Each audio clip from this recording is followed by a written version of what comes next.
नमस्कार। मैं संजय सनम यूट्यूब के सभी व्यूवर्स का हृदय से अभिवादन करता हूं। व्यूवर्स, राजनीति में धरना, प्रदर्शन, घेराव, आंदोलन, रैलियां, ये सब राजनीति के मुख्य अंग माने जाते हैं, क्योंकि इन सब की वजह से राजनीतिक पार्टियां अपने संगठन की ताकत को दिखाती है और जनता के दिलो दिमाग में अपना शक्ति प्रदर्शन करती हुई वो जिस पार्टी को घेरना चाहती है उसके खिलाफ अपना एक विशाल प्रदर्शन करके एक माहौल बनाती है। ये जितने भी धरने प्रदर्शन होते हैं, कुछ अपवादों को छोड़कर वो राजनीतिक पार्टियों के अपनी स्वार्थ पूर्ति के लिए होते हैं, वे अपनी सीमाओं के विस्तार के लिए होते हैं, वे अपनी शक्तियों के दंभ का प्रदर्शन करने के लिए होते हैं, वे उस क्षेत्र विशेष में जनमानस के अंदर ये भावना बनाने के लिए होते हैं कि अब हमारी पार्टी बहुत तेज़ गति से आ रही है, हमारा संगठन बहुत तेज़ है, लोग हमसे जुड़ रहे हैं और अब अगली सरकार हमारी है, अगली बारी हमारी है। दोस्तों, ये सब चलता है और पश्चिम बंगाल में तो ये सब पहले आम था। रैलियाँ, महारैलियाँ होती थी, जाम चलते थे और लोग उसके शिकार होते थे। यहाँ पर इस तरह की प्रवृत्ति थी कि ग्रामीण क्षेत्रों से लोगों को जो भी सत्ताधारी पार्टी होती थी वो लेकर के आती थी। लोगों को आना भी पड़ता था क्योंकि लोगों के सरकारी कामकाज में उनका दखल होता था और कुछ लोगों को वो उसका भुगतान भी करते थे। और ग्रामीण क्षेत्र के लोग आते थे कि इस बहाने कलकत्ता या जहाँ पे रैली हो रही है वहाँ पे उनका पर्यटन हो जाएगा, घूमना फिरना हो जाएगा, आना जाना खाना सब कुछ फ्री होता था। लेकिन आज के इस दौर में, आज के दौर की जब मैं बात कर रहा हूँ तो मैं कोविड-19 के संक्रमण के इस दौर की बात कर रहा हूँ जहाँ महामारी का एक्ट है, महामारी का कानून लगा हुआ है और कानून से भी बढ़कर सबसे बड़ी बात है कि अगर हम सोशल डिस्टेंसिंग की अनुपालना नहीं करते तो ये महामारी हम एक आदमी से दूसरे आदमी तक, दो से फिर कितनों तक दे कर के उनकी जान का खतरा बनते हैं। आज एक खबर पढ़ी जिसमें एक ससुर ने एक भावुक पोस्ट लिख कर के कहा कि कल पश्चिम बंगाल में जो ये नवान, कोलकाता में नवान जहाँ की सचिवालय है तृणमूल कांग्रेस सरकार का, उसे घेरने का जो भाजयुमों का प्रदर्शन था, घेराव था, उसकी वजह से उसके दामाद को बचाया नहीं जा सका क्योंकि एम्बुलेंस सही वक्त पर आ नहीं सकी। ये तो एक खबर आई है, न जाने ऐसी कितनी खबरें होगी, ऐसे कितने लोग फंसे होंगे। देखिए, आम दिनों में भी हमने देखा है कि लोग एयरपोर्ट पर नहीं पहुंच पाते थे, लोग रेलवे स्टेशन पर इन महारैलियों की वजह से, जाम की वजह से नहीं पहुंच पाते थे। लोगों की ट्रेनें निकलती थी, लोगों की फ़्लाइटें निकलती थी, लेकिन बहुत तकलीफ़ होती है साहब जब लोगों की ज़िंदगी उनके हाथ से निकल जाती है। किसी परिवार को अपने स्वजन को इसलिए खोना पड़ता है कि वो वक्त पर अपने स्वजन को हॉस्पिटल नहीं पहुंचा पाता, उसका इलाज नहीं करवा पाता। ये मानवीयता का दर्द है, ये इंसानियत का दर्द है। और राजनीति में जो अपनी सत्ता की भूख की वजह से सड़क पर उतरते हैं, वे लोग इस दर्द को नहीं समझते। उन्हें सब पता होता है, वे सब जानते हैं कि उनके इस कर्म की वजह से न जाने कितने लोग परेशान होंगे, न जाने कितने लोगों को जानलेवा तकलीफ भी होगी। लेकिन चूंकि उन्हें अपनी पार्टी का दम्भ दिखाना है, अपनी पार्टी का विस्तार करना है, इसमें सारी पार्टियां शामिल है। भारतीय जनता पार्टी ने कल जो यहां प्रदर्शन किया, शक्ति का प्रदर्शन तो था, लेकिन बंगाल की जनता के प्रति भक्ति का प्रदर्शन नहीं था। भारतीय जनता पार्टी ने ममता बनर्जी को घेरने के लिए जो समय चुना, वो समय गलत था, वो टाइमिंग गलत थी। मैं मानता हूं कि कुछ ऐसी बातें हुई है जिनकी वजह से आक्रोश भी स्वाभाविक है, लेकिन उस आक्रोश का मतलब ये नहीं कि आप समय, स्थिति और स्थान को नहीं समझें। और अफसोस इस बात का है कि भारतीय जनता पार्टी की केंद्र में सरकार है और केंद्र का ही एक्ट है वो महामारी का, केंद्र ने ही वो कानून बनाया है और केंद्र के ही कानून का प्रदेश भाजपा का ने विरोध, एक तरह से उसका विरोध किया है, अप्रत्यक्ष रूप से उसकी सीमाओं का अतिक्रमण किया है और इसमें भी केंद्र के नेताओं की भागीदारी है। अगर सर्वोच्च नेतृत्व ने हरी झंडी नहीं दिखाई होती तो मुझे नहीं लगता कि भारतीय जनता पार्टी ये दुस्साहस बंगाल में कर पाती।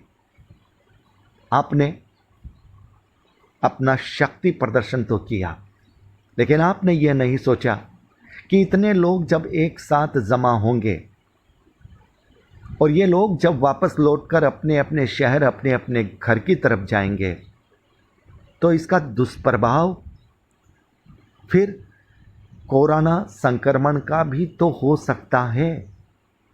न जाने कितने लोगों को होगा, उनकी इम्यूनिटी अच्छी होगी, पता नहीं चल रहा होगा, लेकिन दूसरे लोग तो संक्रमित हो सकते हैं। यानी सत्ता की भूख, सत्ता की हवस राजनीतिक पार्टियों को किस हद तक ले जाती है, यह वास्तव में सोचनीय, विचारणीय प्रश्न है। भारतीय जनता पार्टी पश्चिम बंगाल ने अपनी ताकत दिखाई, लेकिन मैं ये कहता हूं कि उन्होंने अपनी राजनीतिक गरिमा घटाई। पुलिस ने उनके साथ जो किया, उनके आरोप हैं। मैं पुलिस का समर्थन या असमर्थन नहीं करता, लेकिन अगर आप इस तरह से रास्ते रोककर खड़े हो जाएंगे, अगर कोई एम्बुलेंस नहीं निकल पाएगी, और इस वक्त ऐसी घटनाएं भी हुई कि जो काम पर जाने वाले लोग हैं, दूर दराज से बसों से आ रहे हैं, हावड़ा के उपनगरों से आ रहे हैं, जब उनकी बसें रुक गई और ये पता चल गया कि 2 घंटे, 3 घंटे, 4 घंटे तक अचल रहेगा, आधी दूर तक आए हुए लोग वापस पैदल अपने घर गए हैं। अब देखिए आपने उन लोगों को कितना परेशान किया। इसी विरोध को आप सोशल नेटवर्किंग के द्वारा भी कर सकते थे। सरकार की खामियों को, सरकार की गलत नीतियों को, सरकार के खिलाफ आप अपने आरोपों को सोशल नेटवर्किंग के इस्तेमाल से कर सकते थे। आप ये संदेश दे सकते थे कि अगर आज पश्चिम बंगाल भाजपा चाहे तो इतने लाख कार्यकर्ता एक साथ जमा होकर के नवान को घेर सकते हैं, ममता जी को घेर सकते हैं, लेकिन चूंकि कोविड-19 के संक्रमण का दौर है, हम न तो अपने कार्यकर्ताओं की जान जोखिम में डालना चाहते हैं और न ही उनकी वजह से बंगाल की जनता की जान जोखिम में डालना चाहते हैं। अगर आपने ये ऐलान कर दिया होता तो मुझे लगता है कि बिना धरना, बिना प्रदर्शन के आप बंगाल की जनता के दिलों में बहुत अंदर तक बस गए होते। इस धरने प्रदर्शन से बंगाल में भाजपा की सरकार नहीं बन सकती। आपको आपकी गुटबंदी हटानी पड़ेगी। आपको आपसी अंतः कलह मिटानी पड़ेगी और आपको बंगाल की जनता के प्रति ईमानदार कर्तव्यनिष्ठ बनना पड़ेगा। पार्टियां बदल जाए, बैनर बदल जाए, सरकार बदल जाए, लेकिन अगर मन की भूख, दौलत की, सत्ता की हवस वो न मिटे तो किसी भी प्रदेश की, किसी भी देश की जनता का कल्याण नहीं हो सकता। बंगाल भाजपा के अधिकांश नेता दौलत की भूख से भी ग्रसित हैं और पद की हवस से भी ग्रसित हैं।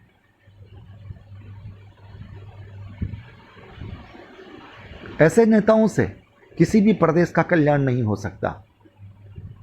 उसके लिए आपको अपने व्यक्तित्व में सुधार करना होगा, आपको अपने आप को कर्तव्यनिष्ठ बनाना होगा, जनता के लिए समर्पित करना होगा। सिर्फ धरना प्रदर्शन से अगर सरकारें बदल जाती तो फिर पिछली सरकारें ही नहीं गई होती, क्योंकि उनके पास जो अपने कार्यकर्ताओं की ताकत थी वो बेजोड़ थी। व्यक्तित्व बदलना पड़ता है, इरादे बदलने पड़ते हैं, सोच बदलनी पड़ती है, क्रिया प्रणाली और कार्य प्रणाली बदलनी पड़ती है। अगर आप जनता की नहीं सोचेंगे तो चाहे आप कितनी ही भीड़ इकट्ठी क्यों न कर लें, जनता आपकी नहीं सोचेगी।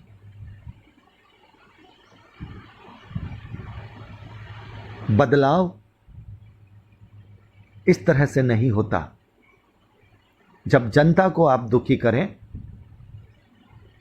और आप ये भूल जाएं कि इस नाजुक दौर में क्या इस तरह का रैलियों का संक्रमण आवश्यक है। एक ऐसा संक्रमण पूरे विश्व में व्याप्त है कि जहां व्यक्ति के करीब आने से भी उस संक्रमण का खतरा है। और भारत सरकार, सभी सरकारें, सभी डॉक्टर, सभी प्रशासनिक अधिकारी बार बार सोशल डिस्टेंसिंग की बात कह रहे हैं। आपने कितने लोगों को खतरे में डाला है। आपके अपने कार्यकर्ता खतरे में गए, प्रशासनिक अधिकारी खतरे में गए, और यह संक्रमण दर बढ़ेगी तब। आप लोगों का कुछ नहीं बिगड़ेगा, लेकिन जो गरीब आदमी है, जो मध्यम वर्ग का आदमी है, जिसे अपना जनजीवन चलाने के लिए, अपना घर परिवार चलाने के लिए, जिसे घर से बाहर निकलना पड़ता है, उसके लिए आपने रिस्क, उसके लिए आपने जोखिम बहुत अधिक कर दिया है। मैं फिर कहता हूं, मैं प्रदर्शन का विरोधी नहीं हूं, मैं धरने का विरोधी नहीं हूं, लेकिन आपको अपने स्वार्थ से ऊपर जनता का स्वार्थ देखना चाहिए। आपकी टाइमिंग गलत थी, आपका समय गलत था, आपने गलत समय पर गलत स्ट्रोक लगाया। आपने अपनी ताकत जरूर दिखाई, लेकिन जनता के प्रति आपने भक्ति और राजनीति सुचिता आपने घटाई, अपनी गरिमा घटाई और आपने अपना विश्वास घटाया। बेशक मैं मोदी जी का प्रशंसक हूं और उसके नाते मैं भारतीय जनता पार्टी के मंचों पर भी अपनी बात कहता रहा हूं, लेकिन एक पत्रकार का दायित्व उससे भी ऊपर है। भाजपा के कार्यकर्ताओं की जो मौत हो रही है निश्चित रूप से दुखद है, लेकिन इसका अर्थ यह नहीं कि इस तरह से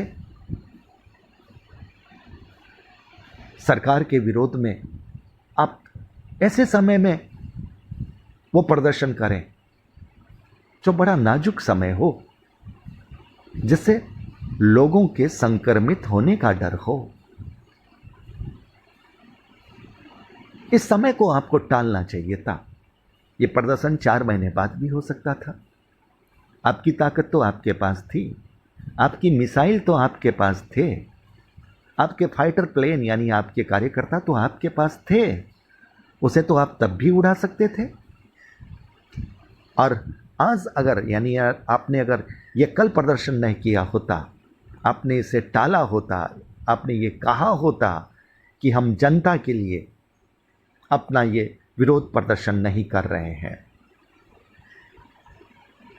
आप सोशल डिस्टेंसिंग रखते हुए सोशल नेटवर्किंग के जरिए वो काम करते, जनता आपकी भावनाओं का सम्मान करती।